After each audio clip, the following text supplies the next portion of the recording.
Olá pessoal, paz e graça a todos em Cristo Jesus. Bom, estamos por aqui para gravar sobre um assunto que é levantado por uma seita, aí que é um grupo religioso que propaga que Cristo Jesus não ressuscitou no seu corpo de carne, ele ressuscitou em um corpo espiritual, ou seja, um corpo que não foi o corpo que ele viveu na terra.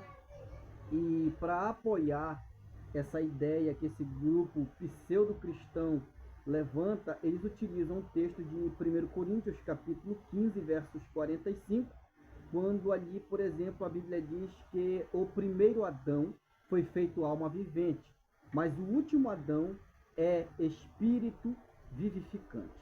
Então, com base nesse texto e no termo espírito vivificante, eles dizem que Jesus é espírito no sentido de não ter um corpo, o mesmo corpo que ele possuiu enquanto viveu na terra.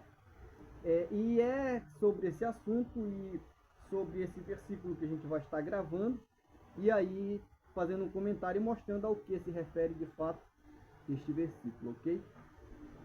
Pois bem, esse texto de 1 Coríntios, capítulo de número 15, versículo 45, ele está aqui, por exemplo, fazendo menção à superioridade de Cristo ao Adão que foi criado lá no Éden.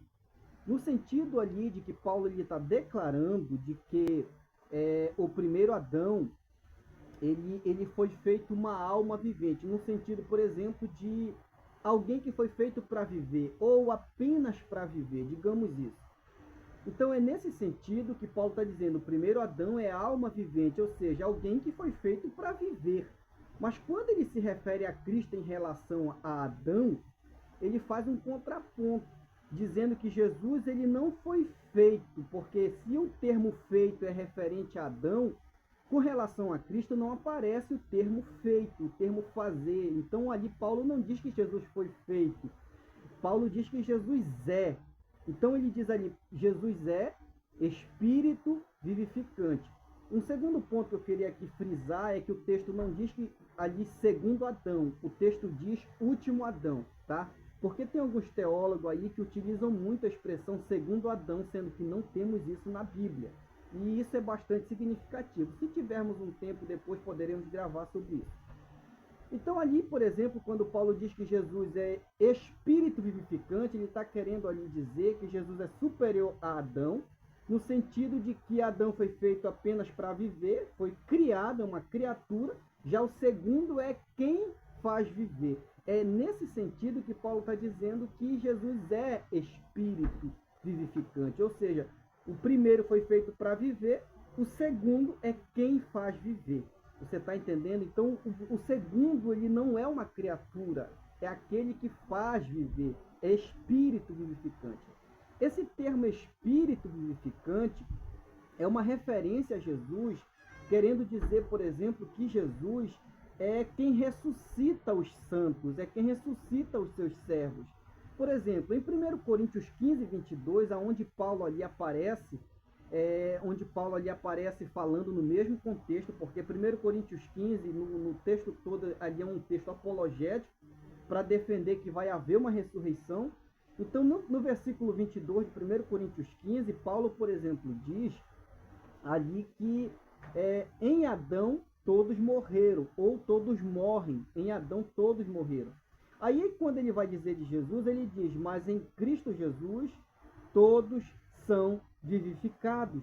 Então, Paulo ali está querendo dizer, com esse termo espírito vivificante, que Jesus é quem ressuscita as pessoas, que Jesus é quem dá vida, entende? É por isso que lá em João 6,63, ali, por exemplo, Jesus ele vai dizer, o espírito é quem vivifica, mas a carne para nada aproveita. E ele diz, e as palavras que eu vos disse é espírito e vida.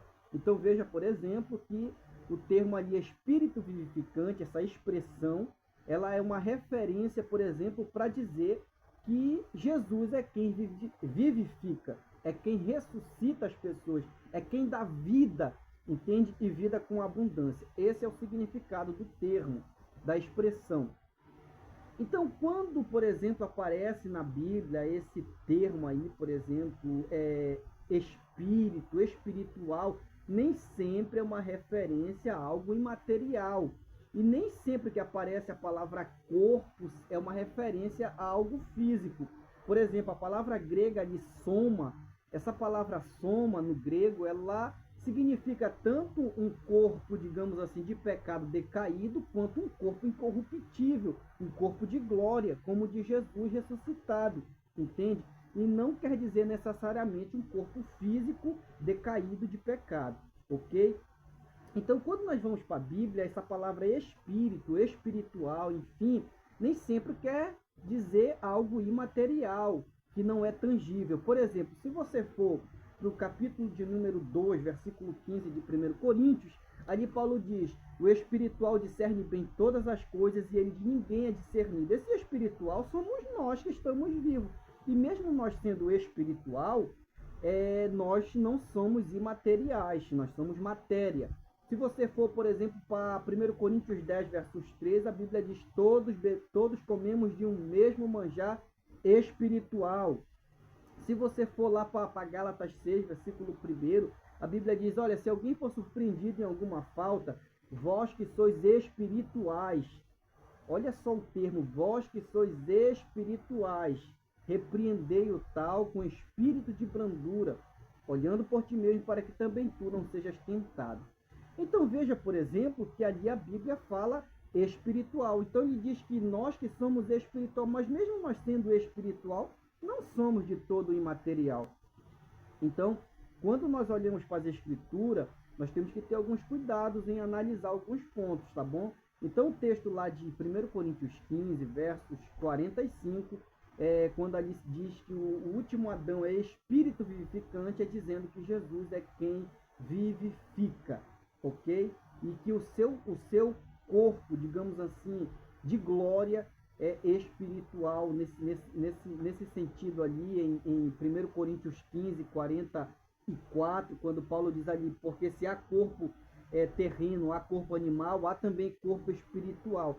Quando ele utiliza ali corpo animal e corpo espiritual, e isso numa referência também a Jesus, querendo dizer que Jesus, por exemplo, nesse corpo espiritual, ele está na plenitude do Espírito e ele não pode sofrer mais as limitações físicas que nos cercam, que nos rodeiam, ok?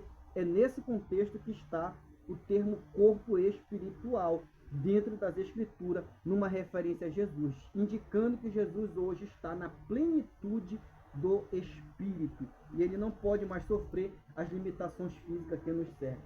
Alessandro, tu entendeu? Uma pergunta, tu, por exemplo, o que tu me diria se Jesus ele ressuscitou no corpo que ele viveu aqui na terra ou em corpo, ou melhor, em espírito somente? Bom, eu acho que Jesus ele ressuscitou em corpo, porque lá em Lucas capítulo 24, versículo 38 e 29, ele fala: toca-me, olha minhas mãos, porque um espírito ele não tem carne nem osso. Glória a Deus, muito bem. Jesus ressuscitou e um dia ele vai voltar, ok? Não há base bíblica para dizer que Jesus não ressuscitou no seu corpo de carne, que ele viveu aqui na terra. Jesus ressuscitou, e essa é a fé cristã. Jesus ressuscitou. E outra coisa, para fechar, ressurreição é do corpo. Não existe ressurreição que não seja do corpo. Metaforicamente você pode aplicar, mas biblicamente, de maneira literal, não. Então ressurreição é do corpo, ok? Deus te abençoe.